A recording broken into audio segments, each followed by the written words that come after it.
ஆனால் விதிவசமாக அவளுக்குள்ள ஒரு அபிப்பிராய பேதம் திடீரென வந்துடுத்து. மகாபலம் பொருந்தியவன் வாலி. வாலியினுடைய திறமை பலம் எல்லாத்தையும் கேள்வி பெற்றுவிட்டு மாயாவி அப்படிங்கிற ஒரு பெரிய அசுரன், அவனுடைய சகோதரன் துந்துபி அப்படிங்கிறவன் 2 பேரும் புறப்பட்டார்கள் திக்விஜயத்துக்கு. மகாபலம் பொருந்திய மாயாவியை எதிர்த்து யுத்தம் பண்ண யாருக்கும் தைரியம் வரல. அதனால யாரும் ஏகமுகமாக சொன்னார்கள், உனக்கு சமானமான பலம் உடையவன் வாலிதான், அவனை போய் கூப்பிடு அப்படின்னு. இப்படி புறப்பட்டு வந்து கிஷ்கிந்தேல வந்து முண்டா தட்டி ஆஸ்போடனம் பண்ணி வாலியை கூப்பிடுறாள் இவர்கள். வாலி சுக்ரீவன் 2 பேரும் வந்தா. இவனும் அண்ணன் தம்பி 2 பேரா இருக்கா. மாயாவி துந்துபி 2 பேரா இருக்கா. வாலி சுக்ரீவன் 2 பேரும் இப்படி வந்ததுமே துந்துபி ஓடி போயிட்டான். மாயாவி பார்த்தா வாலியினுடைய தோற்றமே அவனுக்கு பயத்தை உண்டாக்கி விடுத்து. உடனே ஓட ஆரம்பிச்சுட்டான். ஓடின மாயாவிய துரத்து கொண்டே ஓடினான் வாலி. கூப்பிட்டுட்டு ஓடுறையா பயலே அப்படின்னு துரத்திண்டே ஓடினா. மலை குகையில போய் ஒளிஞ்சு விட்டான். ஆனா ஒளிஞ்சவன் வஞ்சகன். குகைக்குள்ளே வாலியை அடிக்கிறதுக்குன்னு அநேக அசுரர்களை சைன்யமே வச்சிருக்கான். உள்ள ஓடினதும் வாலி உள்ள போயிட்டான். வாலி சொன்னான், தம்பி சுக்ரீவனே, வெளியில வந்தான்னா நீ வதம் பண்ணிவிடு, உள்ள இருந்தான்னா நான் வதம் பண்ணி விடுறேன் என்று சுக்ரீவனை வாசல்லையே வச்சுட்டு உள்ள போயிட்டால் நூற்றுக்கணக்கான அசுரர்களோட இருக்கக்கூடிய மாயாவியோட யுத்தம் பண்ணி அவ்வளவு பேர்களையும் வதம் பண்ணி அவனையும் வதம் பண்ணி திரும்பி வரத்துக்கு 1 மாச காலம் ஆயிடுது. சுக்ரீவன் கிரான் உள்ளேன்னு ஒன்னும் தெரியல. 1 மாதம் கழிச்சு நுரைச்ச ரத்தம் வெளியில வர்றது பிரவாகமாக. இத பார்த்ததுமே தோணித்து, தன்னுடைய வாலி வதம் பண்ணப்பட்டிருந்தால் ஒழிய இவ்வளவு ரத்தம் வராது இங்க என்று நினைச்சு ஒரு பயம் அடைஞ்சான். ஒரு கால் வாலி உயிரோடு இருந்தான். ஆனால் இப்போ ஒரு கல்லை வச்சு அடைச்சிட்டு போவோம், இது மாதிரி கல்லெல்லாம் லகுவா தட்டிவிட்டு அவன் வந்துடுவான் என்கின்ற நம்பிக்கையும் வாலி கிட்ட இருக்கிறதுனால ஒரு பெரிய கல்லை புரட்டி அந்த குகையை அடைச்சு விட்டு இவன் வந்து கமுக்கமா கிஷ்கிந்தையில இருக்கான். இப்படின்னு சொல்ல மாட்டேங்கிறான், அப்படின்னு சொல்ல மாட்டேங்கிறான். வாலி போயிட்டான்னு சொல்ல மாட்டேங்கிறான், இருக்கான்னு சொல்ல மாட்டேங்கிறான். இவன் இப்படி இருக்கிறத பார்த்து புரிஞ்சுட்டு அவனுடைய மந்திரிமார்கள், இருந்தாலும் சரி போனாலும் சரி உமக்கு நாங்க பட்டாபிஷேகம் பண்ணி விடுறோம், இது வானர ராஜ்யம், கணங்கூட தலைவன் இல்லாம இருக்கக்கூடாது, அதனால உம பட்டாபிஷேகம் பண்ணி விடுறோம், நடக்கிறது அப்புறம் நடக்கட்டும். இப்ப என்ன மோசம், வாலியே வரட்டான், வந்தா அவர் மகாராஜரா இருங்கோ, நீங்க யுவராஜரா இருங்கோ. இப்படி தனக்கு ஓட்டு கிடைக்கிறத பார்த்தான் இவன். வாலியகா தனக்கு யுவராஜராக பட்டாபிஷேகம் பண்றான்டா இவ்வளவு நாள் பண்ணிருப்பனே. தன்னை முன்னுக்கு வர விடாம தனக்கு சுவாதீனமா வச்சேண்டு தன்னை தலதுக்க விடாம தானே வச்சுருக்கான் அவன். இப்போ நாம் ஒரு ஸ்தானத்தை சம்பாதிச்சு விடுறது நல்லதுதானே என்று சுக்ரீவனுக்கும் தோணிருக்கலாம். சிம்மாசனத்துல உட்கார்ந்துட்டார், பட்டாபிஷேகம் ஆயிடுத்து. வாலி அங்கேன்னு வந்து பார்த்தா வாசல அடைச்சிருக்கு. அடைச்சதும் இவன் சுக்ரீவா, ஏ சுக்ரீவா, ஓ சுக்ரீவான் கத்தினான். சத்தம் கேட்கல. ஒரு புரட்டினான், கல்ல புரட்டின்னு வெளில வந்துட்டான் மகாபலம் பொருந்திய வாலி. இந்த பயல் இவ்வளவு நாளா பிளான் போட்டு என்னை உள்ள வச்சு அடைச்சு விடணும், செவுத்துல வச்சு பூசி விடுறதும்பா, அதுபோல என்னை வச்சு உள்ள வச்சு அடைச்சு விடணும்னு திட்டமிட்டு இருக்கான் பத்தியா. எண்ணணித்து கோபத்தோடையே ராஜ்யத்தை அடையிறதுக்காக அப்படி பண்ணிருப்பான் அப்படின்னு இவனை அனுமானிச்சு அங்கேருந்து வரும்பொழுதே வாலி வரான். அவன் ஆக்ரோஷத்தோட வரான், கோஷம் பண்ணிட்டு வரான், அவன் கம்பீரமா வரான். அப்படிங்கிறது தெரிஞ்சதுமே உடனே வானர பிரமுகான் நான் சுக்ரீவனை கலப்பி உடனே சுக்ரீவனை அழைச்சுன்னு வரா. எதிர்கொண்டு வரும்பொழுதாவது சாதாரணமா வரக்கூடாதோ, சுக்ரீவனுக்கு கொடை பிடிச்செண்டு சாமரங்கள்லாம் போட்டுக்கொண்டு மரியாதையாகவே அழைச்சுண்டு வரான். யுவராஜர் ஆயிட்டார். மகாராஜருக்குள்ள மரியாதை யுவராஜருக்கு உண்டு. இப்படி அழைச்சுன்னு வந்ததும் இவனை பட்டாபிஷிக்தனா ஆயிட்டதை பார்த்தானோ இல்லையோ, வாலி நினைச்சத அப்படித்தான் தீர்மானம் பண்ணினுட்டான். அதை மாத்திக்கவே முடியல அவனால.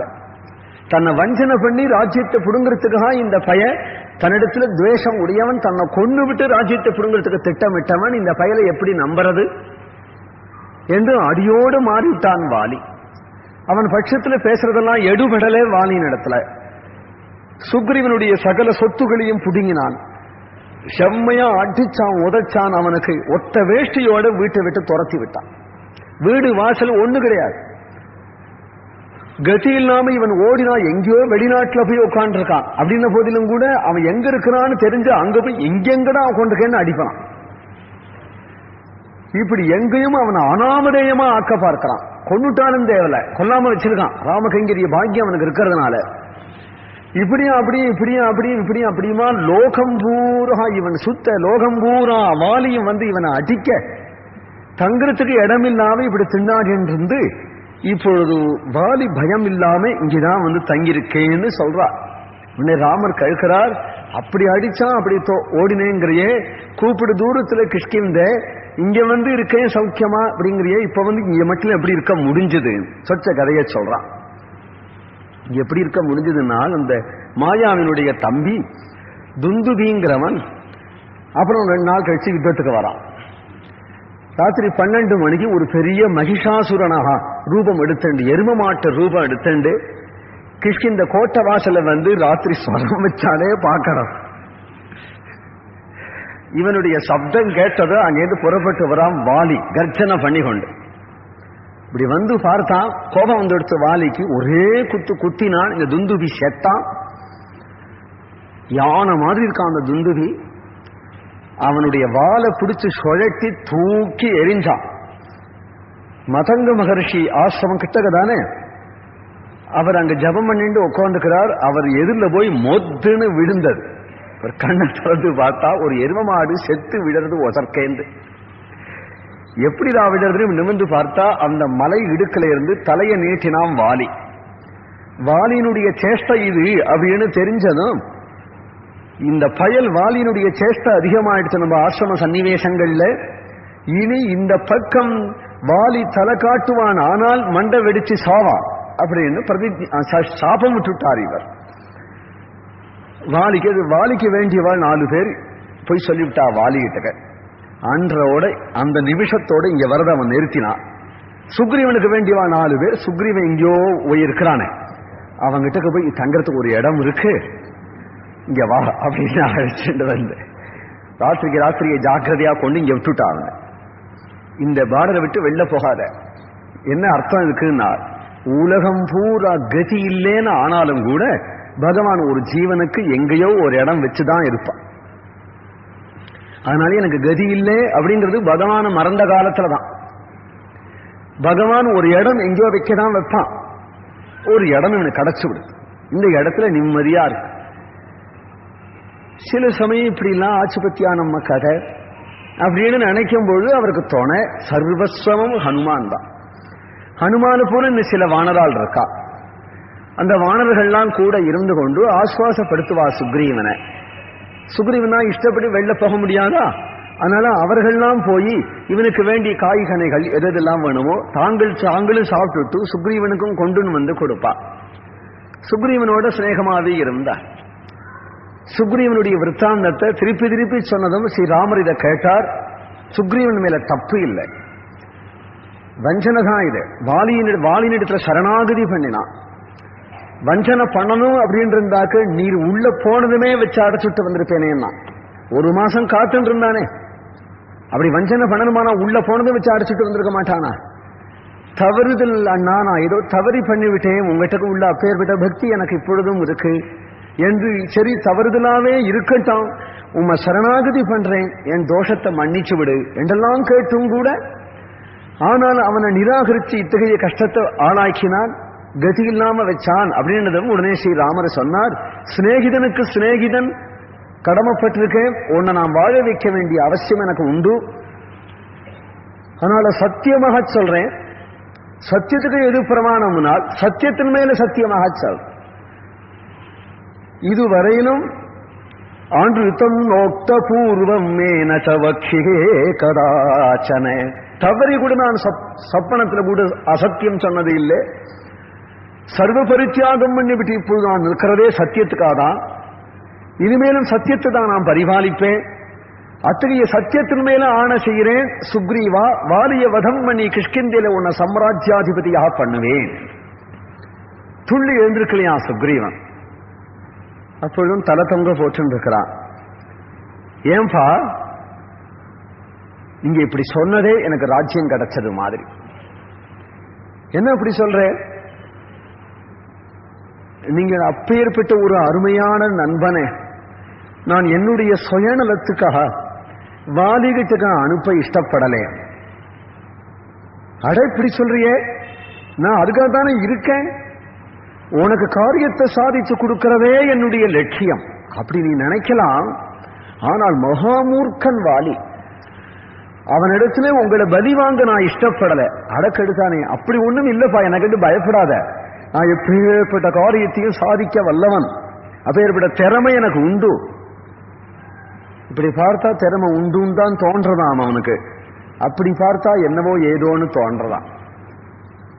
என்னவோ ஏதோ நாள் வேண்டாமே, இப்படியா போய் தொலையட்டமே, கிருஷ்ணன் தான் போகட்டும், ரூமா தான் போகட்டும், எதுனாலும் போகட்டும், ராமர் கிடைச்சார் அது போறோம் அப்படின்னு தோன்று. இவரை இழந்துவிடக்கூடாது அப்படின்னு ஒரு சரணம் தோன்றலாம். ஸ்ரீ ராகவன் தன்னுடைய பிரபாவம் போராதோ காட்டி பேசுறார். ராமரிடத்துல உண்மையான ஸ்நேகம் வந்து எடுத்து அவனுக்கு பிரத்யுபகாரம் பண்ணினாதான் அப்படின்னோ, இல்ல இவரை அனுப்பிச்சு தனக்கு ஒரு பலனை அடையணும்னோ, இதை எதிர்பாராதபடியே ஒரு பிரேம ராமரிடத்துல வந்துடுச்சு. இந்த பிரேமை என்ன பண்றது, ராமருக்கு உடம்பு வியர்க்க கூடாதுன்னு தோன்றது. ராமர் தனக்காக வேண்டி இங்க இருந்து யுத்தத்துக்கு போக வேண்டாம் அப்படின்னு. ஆரம்பம் எப்படி இருந்தது அப்படியே மாறிடுத்து பாருங்க சுக்ரீவனுடைய மனோபாவம். ஏன்னா பகவானுடைய ஸ்வரூபம் கொஞ்சம் கொஞ்சமா அவனை சுத்திப்படுத்துறது, உண்மையான பிரேமைக்கு கொண்டு வருது.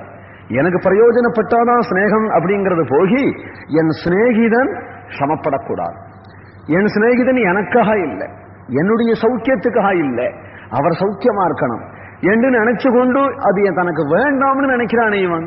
ஆனால் ஸ்ரீராமரோ எதையும் சாதிச்சு கொடுப்பேன்னார். அப்பேற்பட்ட பலம் உண்டானா, நீ எதை பண்ணினால் நம்புவேன்னா, எதை பண்ணுவா நம்பினா, எவ்வளவு பலம் தெரியுமா அவனுக்கு. இந்த துந்துபியை எப்படி எடுத்து எரிஞ்சானவன், யார் தூக்க முடியும் இந்த துந்துபிய? சரி, அப்ப நீ இப்படி நம்பவே இல்லையா என்று நினைச்சிருந்தார் ஸ்ரீ ராகவன். தன்னுடைய சரணத்தினால ஒரு எத்தினார். அந்த துந்துபியுடைய எலும்பு வெகு தூரத்துக்கு அங்கண்ட போய் கீழே விழுந்தது. இதை பார்த்து ஆச்சரியப்படலையா சுக்ரீவன். ஏன்பா போருமானார். அது சரி, ஏன் வாலி எரிகிற காலத்திலே அது நல்ல மாம்சலமாக மாம்ச பூயிஷ்டமாக இருந்தது. இப்ப வெறும் எலும்பு கூடு, இப்ப ஒன்னும் அவ்வளவு வயிற்று இருந்திருக்காது, அது நீங்க எத்தினதே போராதுன்னு. சரியா, அது போகட்டும், வேற என்ன பண்ணினா?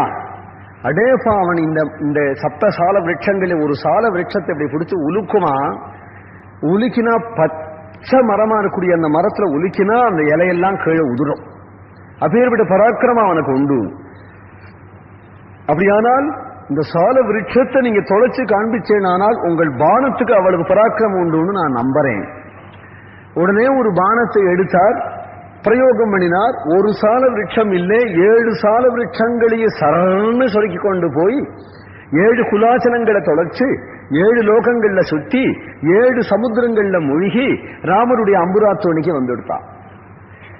இந்த ஆச்சரியத்தை பார்த்த சுக்ரீவன் உடனே சாஷ்டாங்கமாக சரணத்துல விழுந்துட்டான். விழுவதும் கையில குவிச்சு கொண்டாம், பிரபோ உம்முடைய ஸ்ரீவிக்கிரகம் உம்முடைய திருமேனி ஒன்றே பர்யாப்தமானது, நீங்கள் மகாபுருஷருங்கிறது. இருந்தாலும் எனக்கு வாலியனுடைய பலத்துல உள்ள ஒரு பயத்தினால ஏதோ கொஞ்சம் பரீட்சை பண்ணிட்டேனே தவிர நீங்கள் அதை மனசுல வச்சுக்க கூடாது, க்ஷமிக்கணும், உங்களுடைய பலபராக்கிரமே போதுமானது அப்படின்னு பிரார்த்திச்சு கொண்டார். இவ்வளவு பரீட்சை பண்றான் கேளாம் ஸ்ரீராமரை. எந்த ஸ்ரீ சரணத்திலே புஷ்பம் போடணுமோ அந்த சரணத்திலே எலும்பு துண்டுகளை போடுறான், இது எத்தி எரியுங்கிறான், மரத்தை தொலை போடுங்கோ நம்புறேங்கிறான். இப்படி இப்பதான் நம்புவே அப்படிங்கும் பொழுது அவனை நம்ப வைக்கணுங்கிற அவசியம் என்ன ராமருக்கு? நம்ம அதை பண்ண போடா, பார்த்ததும் ஒரு நம்பிக்கை வரலன்னா சிநேகிதனுக்குள்ள என்ன ஒண்ணு நம்ப பண்ணணும், நம்ம அது பண்ணா போ அப்படின்னு ராமருக்கு அவனிடத்துல அலுப்பு வரல பாருங்க. அவன் என்னதான் நம்பணுங்கிட்ட எல்லாத்துக்கும் இவர் பண்ணி அவனுக்கு நம்பிக்கையை உண்டாக்குறதுக்கு பாடுபடுறான், தன்கிட்ட நம்பிக்கை உண்டாக்குறதுக்கு பாடுபடுறான். சாதாரண மனுஷனா இருந்தாக்க கொஞ்சம் நம்பல என்னதும் உடனே அவன் கிடக்காங்க அப்படின்னு சொல்லிட்டு போயிடுவான். பகவத் சுவாவமா இருக்கிறதுனால மந்த விசுவாசம் உடைய பக்தாளா இருந்தாலும் அவன் கைவிட மாட்டான். அப்படிங்கிறதுக்கு 2 விதமான பக்தாள் பகவானுக்கு உண்டு. திருட விசுவாசம் உடைய பக்தன், மந்த விசுவாசம் உடைய பக்தன். திருட விசுவாசம் உடைய பக்தன் ஹனுமான போன்றவர்கள் பார்த்ததுமே நம்பிக்கை வந்துவிடுறது.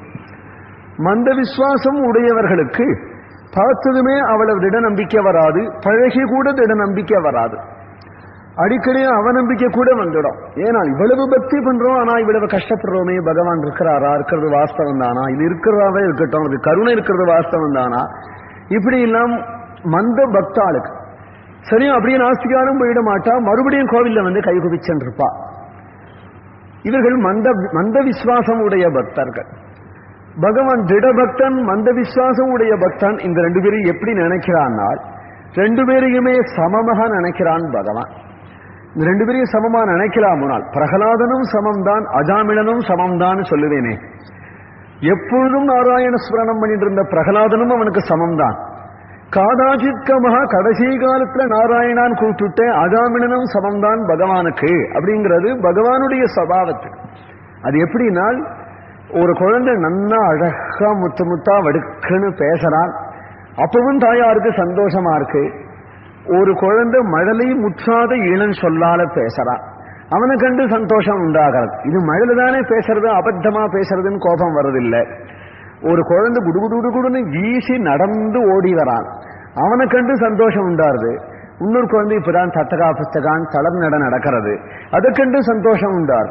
இது மந்தமான நட உடைய குழந்தை தானே, வீசி நடக்கிற பையாமா, அவன் தான் கெட்டிக்காரன் என்று அவனிடத்துல பிரீதி விசேஷமும், இது தளர் நட நடக்கிற குழந்தைகிட்ட சனி அப்படின்னு அலுப்பும் எப்படி தாயாருக்கு உண்டாகிறது இல்லையோ, அதுபோல திட விஸ்வாசம் மந்த விஸ்வாசன் இந்த ரெண்டு பேரு விஷயத்துல திட விஸ்வாசனும் மந்த விஸ்வாசனும் பகவானுக்கு சமமானாலும் கூட திட விஸ்வாசம் எப்படி இருந்தாலும் பொழைச்சு விடுவான்.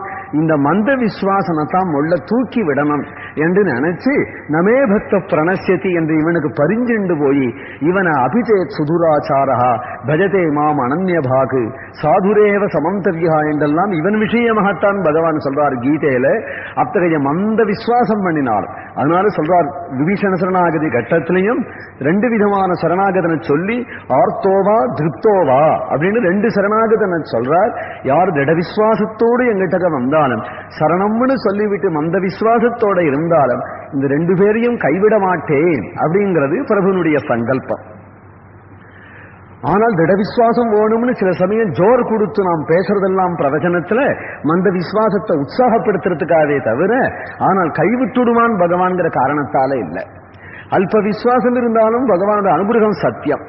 ஆனால் அல்ப விஸ்வாசம் இருந்தாலும் அனுகிரகம் சத்தியம்னு பெருமாள் நினைக்கலாமே தவிர நமக்கு சொல்பம் பக்தி இருந்தா போறோம்னு நாம் நினைக்க கூடாது. எப்படி இருந்தாலும் பகவான் அனுகிரகம் பண்ணிடுவான்னு நினைக்க கூடாது. நம்முடைய பக்தியை மேலும் மேலும் உத்போதனம் பண்றதுக்கு என்னென்ன வேணுமோ அவைகளை நாம் செஞ்சுட்டே இருக்கோம். எப்பொழுதும் கதாசிரவணம் நாம சங்கீர்த்தனம் ராமாயண பாராயணம் அல்லும் பகலும் அதுலயே இருக்கணும். நமக்கு இன்னும் பக்தி வளராதா, ஆஞ்சநேய சுவாமியை போல பக்தி வராதா, பரதனை போல பிரேம வராதா அப்படின்னு ஆசைப்படணுமா? திட விஸ்வாசத்துக்கு வரணும், திட பக்திக்கு வரணும்னு ஆசைப்படணும். பகவான் சஜ்ஜமா இருக்கிறான். மந்த விஸ்வாசம் உடைய மந்த பக்தி உடையவாளுக்கும் அனுகிரகம் பண்ண காத்துருக்கிறார். சந்தேகாத்மாவான சுக்ரீவனுக்கு திருப்பி திருப்பி பகவான் சந்தேக நிவர்த்திக்காக வேண்டி தான் கிருஷி பண்ணி தனக்கு சுவாதீனப்படுத்திக்க பார்க்கிறான்னு சுக்ரீவன் இடத்துல. அவங்ககிட்ட அலுப்பு உண்டாகல, அவனிடத்துல இவ்வளவு அக்கறை உண்டாச்சுன்னு தெரியாது. இந்த அக்கறைக்கு காரணம் என்ன? ஒரு காரணம் இருக்கு. மந்த விஸ்வாசம் உடையவன் அப்படின்னாலும் அவனிடத்துல அவனை திட விஸ்வாசம் உடையவன் பண்ணி அவனுக்கு அபயம் கொடுத்ததுதான் அவனை க்ஷேமமா வைக்கணும், அவனுக்கு திடபக்தியை உண்டாக்கணுங்கிற பொறுப்பெல்லாம் பெருமாளுக்கு வந்துட்டதுக்கு காரணம் என்னன்னா ஒரு ஹேது இருக்கு. எதுனால் திட விஸ்வாசம் உடையவர் ஒருவர் இந்த மந்த விஸ்வாசம் உடைய பக்தனை பகவான் இடத்துல ஒப்படைச்சிருக்கார். அதுதான் அதுக்கு ஹேது. இவனுக்கு திடமா நம்ப முடியாத போனாலும் திடமா நம்பக்கூடிய ஒரு ஆச்சாரியன் இந்த ஜீவனை கொண்டு பெருமாள் இடத்துல ஒப்படைச்சு விட்டால் அந்த விசுவாசத்தினால இவனை கவனிக்க வேண்டிய பொறுப்பு பெருமாளுக்கு வந்துடுது. சுக்ரீவன் விஷயத்துல ஹனுமான் இருக்கிறார். திட விஸ்வாசம் உடைய ஹனுமான் இந்த சுக்ரீவனையும் ராமரையும் சக்கியம் பண்ணி வச்சிருக்கிறதுனால இப்படி ஹனுமான நினைச்சு சுக்ரீவனுடைய அசட்டுத்தனங்கள்லாம் சிலது கள்ள தென்பட்டும் கூட இதை அலட்சியம் பண்ணாம, ஆனால் அதை பரமபோக்கியமா எடுத்துக்கொண்டு அப்படித்தான் இருப்பான் குழந்தை என்று தாயார் எப்படி இருப்பாளோ அதுபோல எடுத்துக்கொண்டு அவனுக்கு திடபக்தியை உண்டாக்குறதுக்கே பாடுபடுறார் பெருமாள். திடபக்தியை உண்டாக்கி விட்டார். அப்பேற்பட்டவன் என்று உம்முடைய சொரூபம் ஒன்றே போரும்னு காலில் விழுந்து விட்டான். ஆரம்பத்தில் இப்படி திட விசுவாசம் இல்லாம சுக்ரீவன் இருக்கானே தவிர வாலிவதம் ஆகி ராஜ்ய பிராப்தி அடைஞ்ச பிறகு சுக்ரீவன் ஹனுமான போல திடபக்தனா ஆயிட போறான். அப்பேற்பட்ட பக்தனா ஆயிட போறான். யாருமே சாமானிய ஜனங்கள் ஆரம்பத்துல மந்தமான பக்தியை பண்ணுவார்கள் என்றும் பகவானுடைய கிருபை பிராப்தமாக அவருடைய விசுவாசம் திடப்பட்டு திடபக்தாளாக ஆகிடுவார்கள். அப்படிங்கிறதுனால பகவான் அந்த பக்தி ஆகிய கிருஷியை தன்னுடைய காருண்ய ரசத்தினால அந்த கிருஷிய அந்த சத்தியத்தை பகவான் வளர்க்கிறான். அந்த வளர்த்து அவனை பூர்ண பக்தனாக பார்த்து பகவானே சந்தோஷப்படுறான் எல்லார் விஷயத்திலையும். ஹனுமத் விஷயம் வேறு. ஹனுமான போன்ற திடபக்தர்கள் சபாவத்திலேயே தங்கம். அவர் சயமே ரத்தனம். ராமாயண மகாமாலா ரத்தனம் வந்தே அனிலாத்மஜம் என்று ஸ்வயமே அவர் ரத்தனம், ஸ்வயமே அவர் தங்கம். அப்படி தங்கம் போல ரத்தனம் போல சில பேர் ஸ்வயமே அப்படி இருப்பா, சில பேர் சம்பர்க்கத்தினால தங்கமா ஆயிடுவா, ரத்தனமா ஆயிடுவா. சம்பர்க்கத்தினால எப்பேற்பட்ட அந்த சத் ஆரம்பமே இப்படித்தானே ஆரம்பிச்சேன், சத் சங்கத்தால அப்படி ஆகிடுவாள் அப்படின்னு ஹனுமானுடைய கிருபையினால சுக்ரீவன ஸ்ரீ ராகவன் ஏற்றுக்கொண்டு அவனுக்கு முதல்ல ஐகிய லாபங்களை ஏற்படுத்தி பிறகு தன்னுடைய கைங்கரியத்துக்கு அவனை ஆளாக்கி கொண்டு அவனை ஆட்கொள்ள வேணும் என்று திருவிழம் பற்றி நிற்கிறார். அப்படிங்கிறதோட நிறுத்திப்போம். மேல ராத்திரி தொடங்குறேன். ஜானகி காந்த ஸ்மரணம். ஹரே ராம ராம ராம ஹரே ஹரே, ஹரே கிருஷ்ண கிருஷ்ண கிருஷ்ண ஹரே ஹரே, ஹரே ராம ராம ராம ஹரே ஹரே, ஹரே கிருஷ்ண கிருஷ்ண கிருஷ்ண ஹரே ஹரே.